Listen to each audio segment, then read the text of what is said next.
Van Drake. Here with your video notebook for our last 2 hours. Masterclass with Jonathan Bridger here in Denver, Colorado. So first we're going to cover the whip it good and what we went through.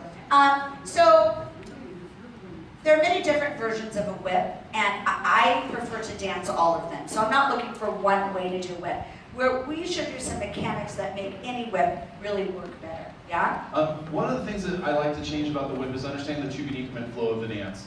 If we have one base that we start with, we should probably fill that through all of our basic concepts. So within this whip, we have 3.5 steps this direction, and we have 5.5 the other direction. So I think of 1, 2, 3, and being this length on this side, and it finishes out down line for 4, 5, 6, 7, and 8. So if you look at that, it should have a progressive movement to it. So if I did like 10 whips in a row, I'd fall out the window. So next we talked about leaders getting one lead per direction, send to receive. So what we did is we had you walk this whip by sending, letting go, receiving, and then sending to receive. It gets confusing to me when I get a 1, 2, 3, and 4, and then again 5, 6, 7, and 8. Now, so if you're looking to do a power whip, that's exactly the position you would use. 2, 3, 3 and 4 at the pop of the whip. Oh, yeah. 1, 2, 3, and 4. If you're going to pop that, that would work. But we're talking about having a consistent whip so that I can feel the differences and changes if you're going to pop that whip. And a lot of you pop it all the time. Yeah? Followers, we talked about your power being in 2 different directions or 2 different points in your Forward body. and back. The best place to find this is go to a flight of stairs. Walk up 2 stairs, back down 2 stairs. Up 2 stairs, back down 2 stairs. And you're going to find where I need your counterbalance ready to move forward and back. So followers, I recommended also that I don't think we put on is that my release of my hip is in relation. This is a moment I move through, not to. I wouldn't end my dance here unless my leader asked me to or I was wanting to hit something and abuse it.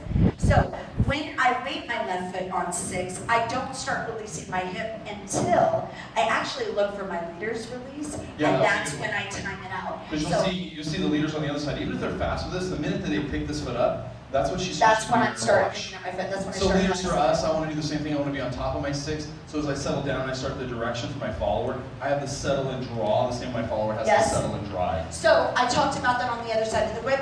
1, 2, 3, and I will allow that drive to drive me forward if the leader gives me the space. And then we talked about tracking your follower's whip.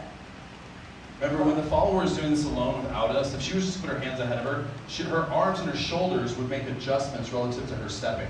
All right, so leaders, I need help facilitate that moment right there. I encourage this side of the body to step forward for the rotation. So I bring it in, 1, 2, I let it go back, then forward is what I'm aiming for within my middle part of my whip. Yes? Yeah.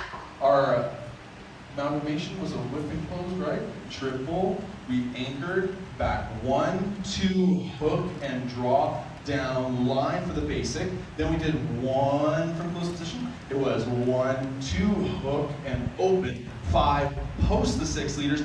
Keeping extension here for 7 and 8. Drawing a follow in for 1 and a 2, 3, 4, 5, and 6 from this side over here. Triple, anchor, whip, 2, 3, 4, 5, 6. Run on by or run into shirt. 3, 4, 5, 6. Moving on to our final class, which was our, actually everybody pause real quick. Pause real quick. Reset. We're back. All right. 5, 4, 3, 2, 1.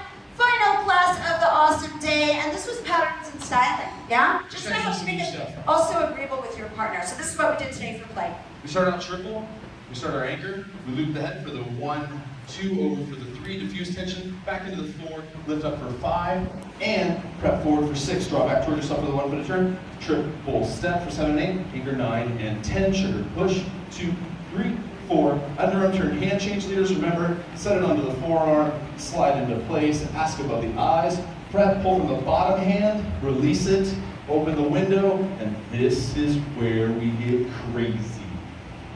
Over the top of the anchor. That's just the arm. One more time, leaders. We have left to left connection. Bring your follower in front of you. Open up the door. Put your hand underneath. Hand that's in your left hand to your right hand, leaders. Then continue to turn inside. We do this with walk, walk, triple, triple timing. Left to left. It is walk, walk, triple step, triple step. And one more little secret that we had within this, leaders, was the draw through on the bicep that helps the follower encourage the rotation. 1, 2, 3. This is leading right here, leaders. This is leading the rotation. Then as we make the hand change, 3 and 4, anchor 5 and 6. On this side here, 1, 2, 3 and 4, 5 and 6. Triple, anchor, 1, 2, up, down, over, and she reappears on the other side. Anchor and sugar, 1, 2, 3, 4, underarm turn, 1 and 2, 3 and 4, change the hand, ask above the eyes, 1, 2, over to the top, spin them down line, 1, 2, pull and turn, anchor across, 1, 2, free spin, anchor, Kyle, Sarah, Sarah.com. thanks everybody.